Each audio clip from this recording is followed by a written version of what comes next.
अस्सलाम वालेकुम क्लास। आज हमारा टॉपिक जो है वो है थर्मोकपल मीटर। थर्मोकपल अगर आप नाम से भी देखो तो ये बेसिकली वर्ड आप देखो तो ये है थर्मोकपल। तो बेसिकली ये थर्मल से रेलिवेंट कोई टॉपिक है। अगर आप इसको अंडरस्टैंड करने के लिए ये चीज़ देखो कि भाई अगर हमने किसी इंस्ट्रूमेंट का या किसी इक्विपमेंट का टेम्परेचर मेजर करना है या दूसरी सूरत में हमने करंट मेजर करना है या वोल्टेज मेजर करना है तो ये एक पॉसिबिलिटी बनती है कि हम इसके थ्रू भी मेजर कर सकें। थर्मोकपल बेसिकली एक टेक्निक है जो alternating current, direct current, frequency को मेजर करने के लिए यूज़ होती है। सही है। और दूसरी चीज़ जो है इसके अंदर जो मैकेनिज़्म है वो ये है कि हम बेसिकली दो प्लेट्स लेते हैं डिफरेंट टाइप ऑफ मटेरियल की और उनको जॉइंट कर देते हैं।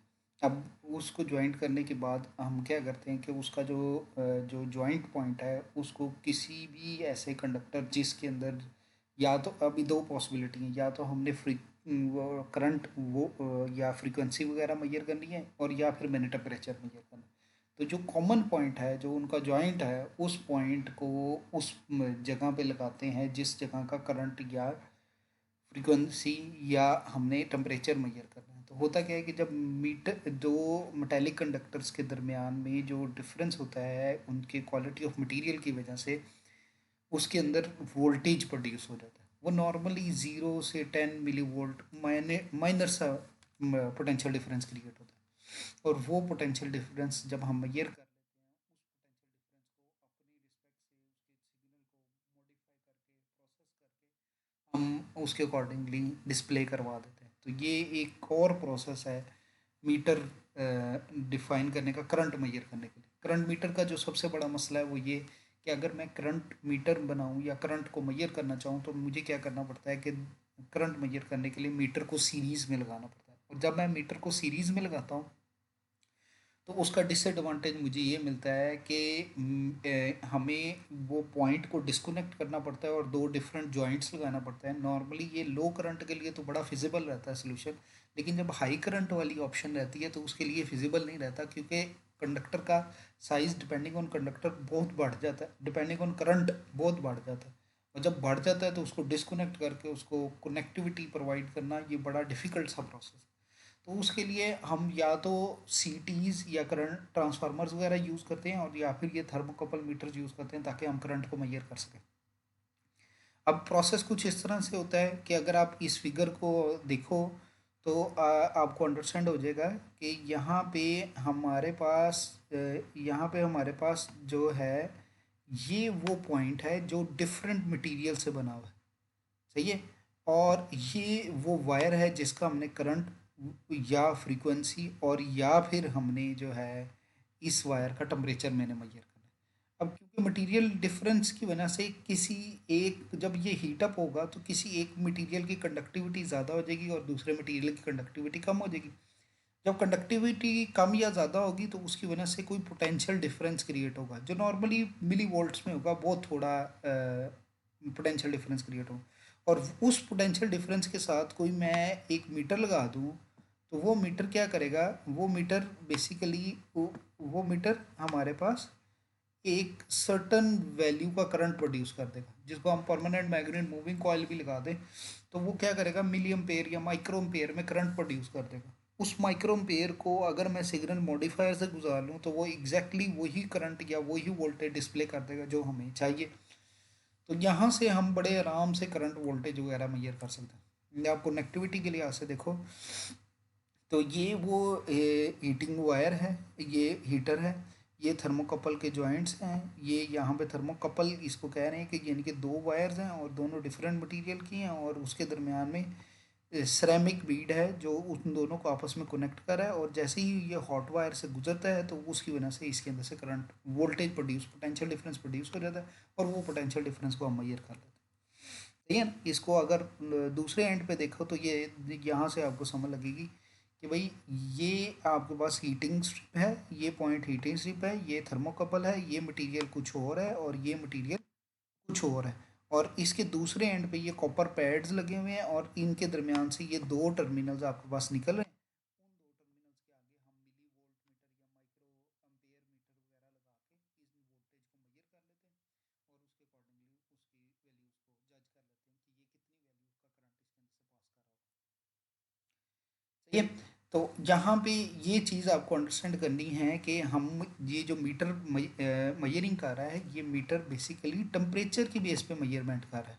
टेम्परेचर इसका कम या ज़्यादा हो रहा है और उसकी उसकी वजह से ये आउटपुट दे रहा है। अब देखो दो केसेस बनेंगे। एक केस ये है कि इसके अंदर से कोई करंट नहीं फ्लो करा और एक केस ये है कि इसके अंदर से करंट फ्लो कर रहा है। अगर तो इसके अंदर से कोई करंट नहीं फ्लो कर रहा तो क्या होगा, क्या कि जो थर्मोकपल की वायर है इसकी ये एक कांस्टेंट टेम्परेचर पे रहेगी, यानी कि इसके जो दोनों एंड्स हैं या दोनों कंडक्टर हैं, जो उसके राइट साइड वाला कंडक्टर है या लेफ्ट साइड वाला कंडक्टर है, वो दोनों एम्बिएंट टेम्परेचर पे रहेंगे और उसकी वजह से कोई पोटेंशियल डिफरेंस नहीं क्रिएट होगा, यानी कि मीटर जो है वो जीरो वोल्टेज रेटिंग दे देगा। और अगर इसके अंदर से कोई करंट फ्लो कर रहा होगा तो करंट फ्लो की वजह से इसके अंदर हीटिंग इफेक्ट प्रोड्यूस होगा। इस हीटिंग स्ट्रिप में एक हीटिंग इफेक्ट प्रोड्यूस होगा करंट फ्लो की वजह से।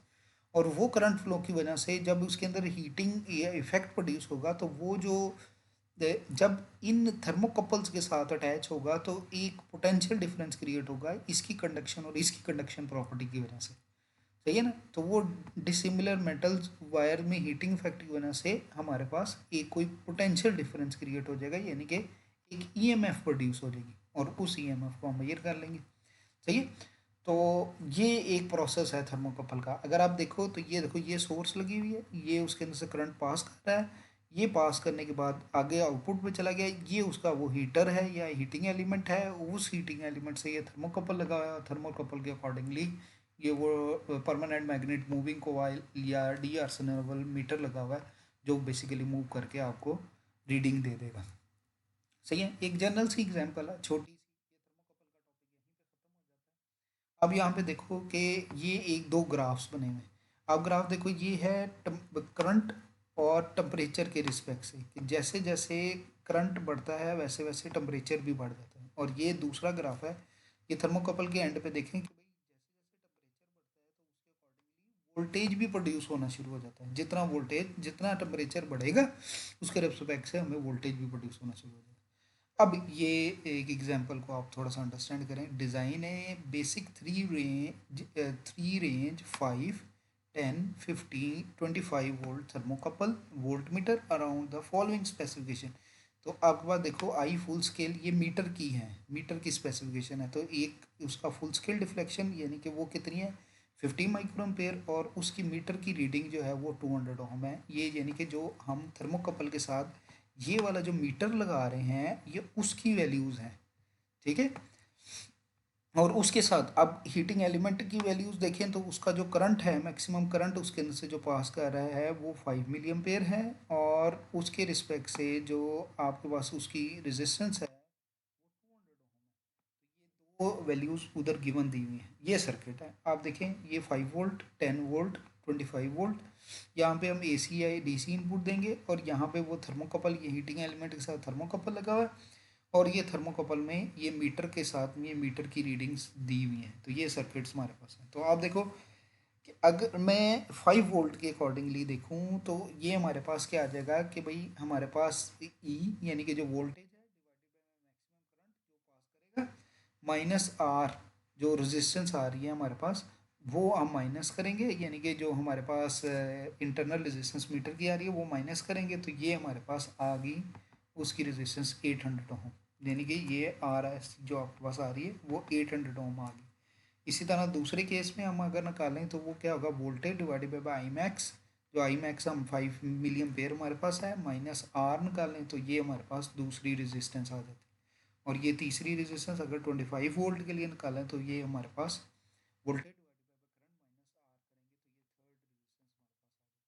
थर्ड रेजिस्टेंस 4.8 किलो ओम आ गई। सही है ना। दूसरी चीज़ ये कि अगर मैं वैसे निकालूं तो हमारे पास जो करंट पास कर रहा है, अगर मैं कहूँ कि जो मीटर के क्रॉस पास कर रहा है वो कितना है, तो वो क्या है हमारे पास 10 मिली वोल्ट आपके पास जो प्रोड्यूस हो रहा है डिवाइडेड बाय 200 तो ये हमारे पास जो करंट प्रोड्यूस हो रहा है वो कितना प्रोड्यूस हो रहा है, वो है 550 माइक्रो एम्पेयर, ये मैक्सिमम करंट प्रोड्यूस। ठीक है, तो यहाँ पे हमारा थर्मोकपल का बेसिक टॉपिक कंप्लीट हो जाता है। यहाँ पे आपको एक एग्जांपल भी दिखाते हैं।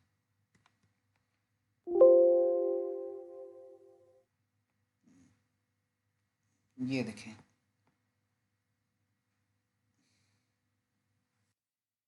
अगर आप ऑब्जर्व करो तो यहाँ पे ये थर्मोकपल का मैकेनिज्म है कि अगर आप देखो तो दो वायर्स हैं आपके पास, दो डिफरेंट वायर्स हैं, उन दो डिफरेंट वायर्स को अलग अलग सेपरेट किया, उन दो वायर्स को आपस में कनेक्ट कर दिया, तो ये थर्मोकपल का जॉइंट बन गया। और उस जॉइंट के साथ लगाया क्या, एक मीटर लगा दिया, सिंपल वोल्ट मीटर लगा दिया है कि आउटपुट पे वोल्टेज कितना आता है।